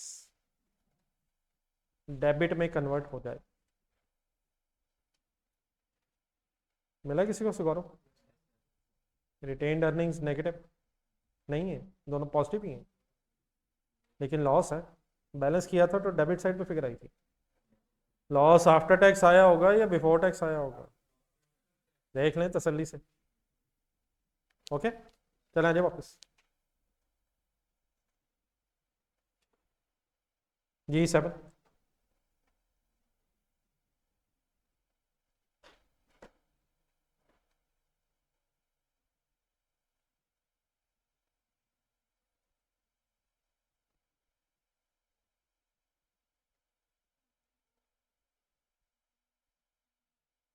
हाँ जी, दो ढूंढने नॉर्मल यूजुअली ए एंड सी। ठीक है, ए एंड सी ठीक है सर। राइट इशू की एंट्री बताएं। Cash debit, share capital credit. और अगर दो, अगर एक ही ढूंढना हो तो फिर शेयर कैपिटल ठीक है, लेकिन अगर दो ढूंढने हैं फिर शेयर प्रीमियम भी हो सकता है। बी भी तो हो सकता है, बी बी रेयर चांस है, डिस्काउंट आया हो फिर हो सकता है, लेकिन रेयर है। यूजुअली नॉर्मली डी हो सकता है। शेयर इशू होने से प्रॉफिट बढ़ेंगे सर, बढ़ाना दीजिएगा, ये नहीं हो सकता जी। 8 करें।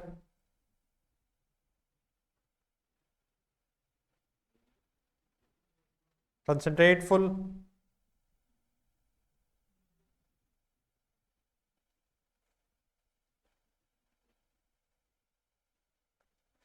Full full full full. A and D. एक और चीज हो सकती थी जो है यहाँ है नहीं, रिटेन्ड अर्निंग डिक्रीज डिक्रीज, लेकिन वो है नहीं, तो प्रीमियम डिक्रीज हो सकता है।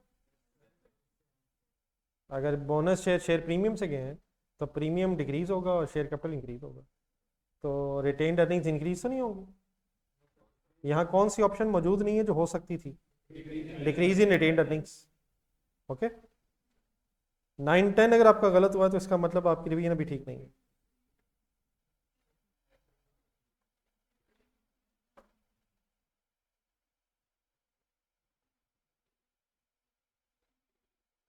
दोनों कर लें तो 9 और 10।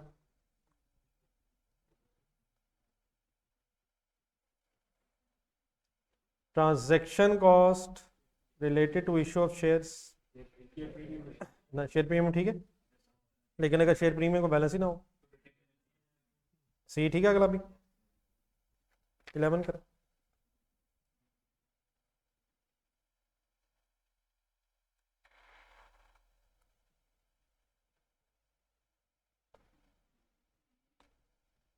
इंक्रीमेंटल डेप्रिसिएशन की एंट्री बता देंगे सर।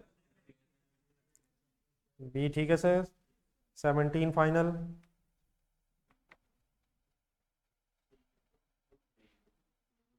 पक्की बात है सर।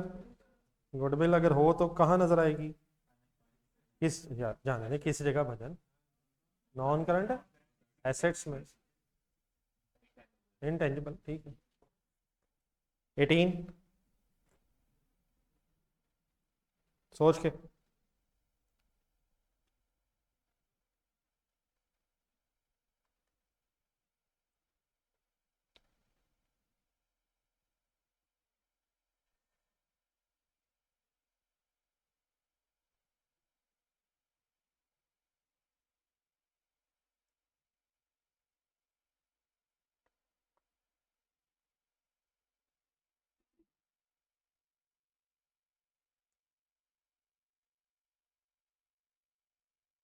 ये ऑनलाइन स्टूडेंट्स प्लीज 18।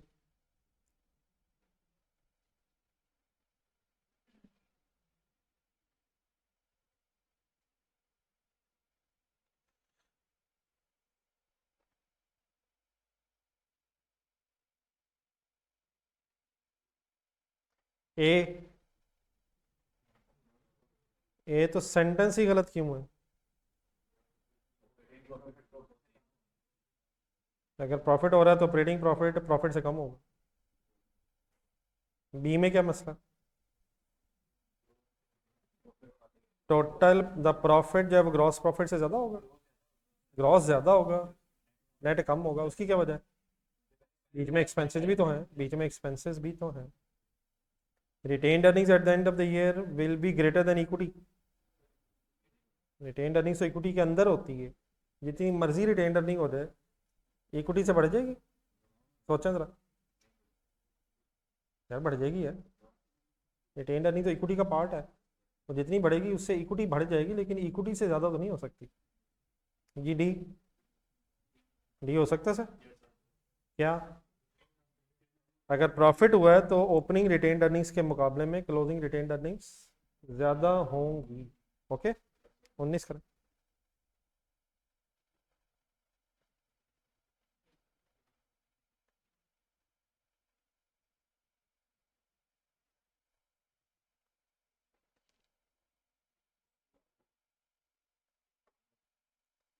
सी ठीक है सर। सी कहाँ होगा? नहीं, कैश फ्लो में नहीं यार, ना ना, कैश फ्लो में ज़्यादा दूर निकल गए। Statement of financial position, cash in hand, नहीं वहाँ तो भी कैश फ्लो के अंदर नहीं होगा, कैश एंड कैश इक्विवेलेंट के नोट में होगा, ज़्यादा ही दूर निकल गए। स्टेटमेंट ऑफ फाइनेंशियल पोजीशन में होगा, करंट एसेट्स के एंड में होगा। कैश इन हैंड यार, हाँ, cash in hand cash flow के सवाल को करते हुए कैश एंड कैश इक्विवेलेंट के नोट में होके एंड में आ जाए G20, बल्कि 20 रहने देंगे, वो प्रेफरेंस शेयर में 21 इसलिए बता दें कि ज़रा अभी थोड़ी देर पहले बात हुई है। लाइबिलिटी ओके अभी 22 सोच के, बल्कि ये भी रहने दें, ये भी कम्युलेटिव आ गया 23 करें।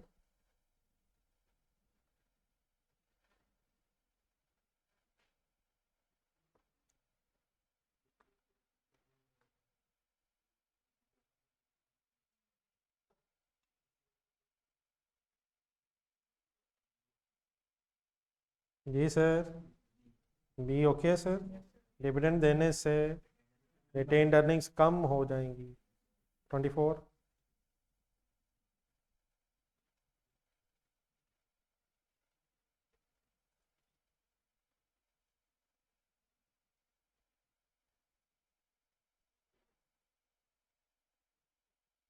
जी सर, शेयर कैपिटल बढ़ेगा सर, और भी बढ़ सकता है लेकिन वो लिखा ही नहीं हुआ।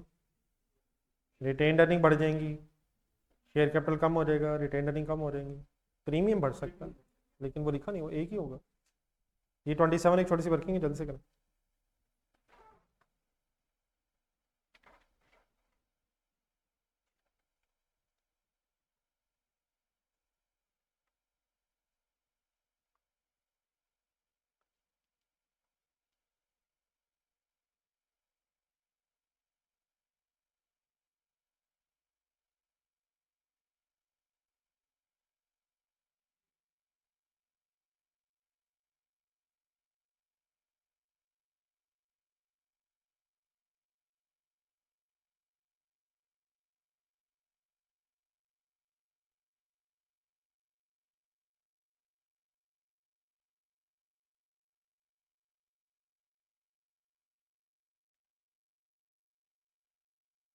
सिंपल है यार। शेयर कैपिटल में कितना इजाफा हुआ है? 100। प्रीमियम में एंट्री बताएं। कैश डेबिट कितने से? 170 से। Share capital premium credit by 100 और 70 से। उसने क्या पूछा? हाँ जी, कितने पैसे मिले होंगे? 170 मिलियन, ठीक है। ठीक है सर, हो गया। ये 28 कर लें 2 मिनट।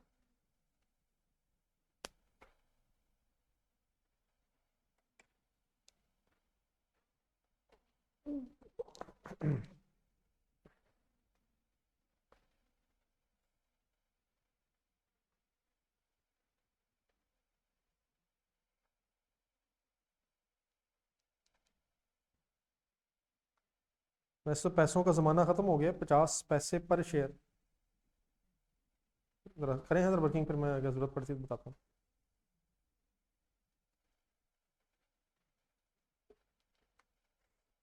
1 रुपए में कितने पैसे होते हैं?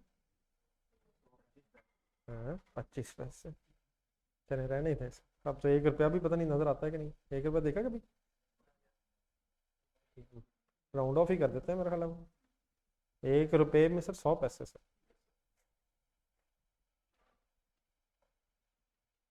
जी करें वर्किंग। ब्रॉड डाउन बताएं।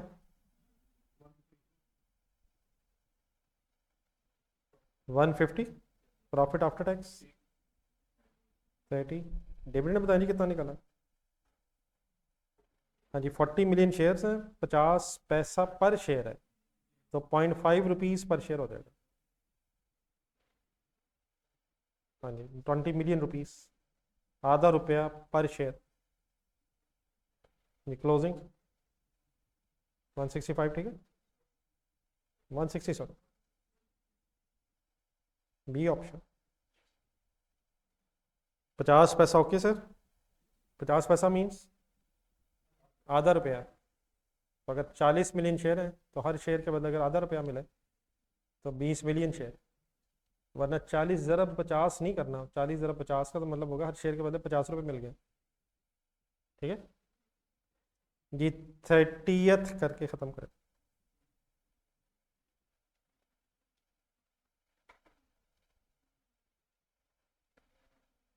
एंट्री इजी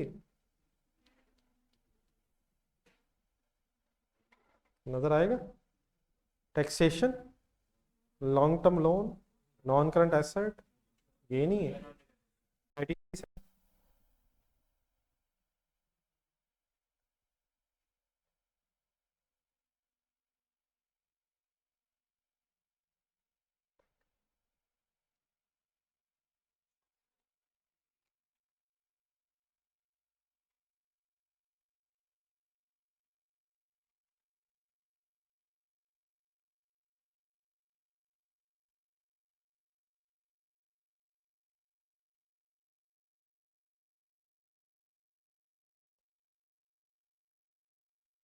ये अपना ओपिनियन ले लें। ए क्यों नहीं? है। हाँ जी, वो डिडक्शन नहीं है, वो इंक्रीज है। आना उसने है, रिटेन अर्निंग में क्रेडिट होना नहीं, डिडक्शन नहीं होगी जी। इश्यूएंस ऑफ शेयर डिस्काउंट, हाँ जी, ये भी प्रीमियम से लेस होता है, या प्रीमियम से लेस होता है, या फिर इसका अलहदा कॉलम होता है। दोबारा देखना है तो सुगारो देखना है। सुगारो, सुगारो में ये भी पॉइंट आया था। सुगारो का सवाल देखना जरा। एक शेयर डिस्काउंट के नाम से अलहदा कॉलम होगा, जिस तरह शेयर प्रीमियम में कॉलम, या तो शेयर प्रीमियम से लेस हो जाएगा, या फिर शेयर डिस्काउंट का एक अलहदा कॉलम होगा। सुगारो के सवाल में है, सवाल में ऊपर देखें जरा, शेयर डिस्काउंट के नाम से एक हेडिंग आ रही है। नहीं, शेयर डिस्काउंट एक अलग लाइन आ रही है, जैसा शेयर प्रीमियम होता है। अगर शेयर प्रीमियम मौजूद है तो उसमें से लेस होगा, वरना एक अलग कॉलम होगा। रिटेन्ड अर्निंग्स के कॉलम में डिविडेंड आएगा, डेबिट, और ट्रांसफर टू रिजर्व की एंट्री बोला जरा। Retained earnings debit, general reserve credit. ठीक है सर। चलिए सर, कल जरा हमने थोड़ी सी कोशिश करनी है कि छोटे छोटे जो टॉपिक्स हैं वो IAS 40, 23, 36, 20, आपके पास पेज होगा इस तरह के दो तीन जरा, बाकी एक रीडिंग करके आएगा इन पेजेस की। दो तीन पुराने क्वेश्चन जरा अगर दोबारा रिवाइज हो जाए, कोई पॉइंट अगर हो तो फिर डिस्कस कर लेंगे। मसलन बनी ईयर, बनी ईयर 1 2 3 4 लिखना जरा सवाल, किए हुए सवाल है, एक दफ़ा दोबारा रिफ्रेश करना। एक केल्विन क्लेन है वॉल्यूम 2 में, जरा अगर पेज नंबर बता दें। एक ग्नू कैश है, और एक मेसोपोटामिया भी था। केल्विन क्लेन 32 वॉल्यूम 2 में, ग्नू कैश एंड में देखो।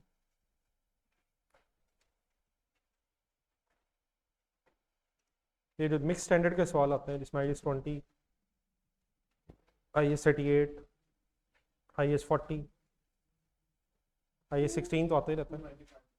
295 इधर ही होगा, थोड़ा सा आगे मेसोपोटामिया भी। बनी ईयर 161 जी वॉल्यूम 1 में होगा। मेसोपोटामिया के नाम से किधर होगा? 304। हाँ बनी, वो देख लीजिएगा, ये वॉल्यूम 2 में है, मैंने पेज नंबर लिख दिए। तो ये किए हुए सवाल पहले, तो एक दफ़ा दोबारा फाइनल कर लें। तो इनमें कोई अगर प्रॉब्लम हो तो ये भी बता दीजिएगा।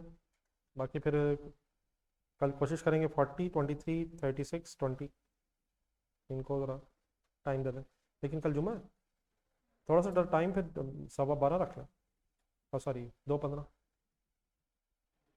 ठीक है, जुमे की वजह से ज़रा 2:15 तक आ जाए। ओके, निकाल लेंगे टाइम। चलें जी, इंशाल्लाह मुलाकात होती है जी। ऑनलाइन स्टूडेंट्स ठीक है,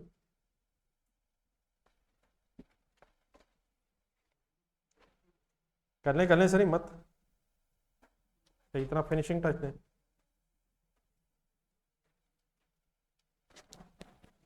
अल्लाह हाफ़िज़।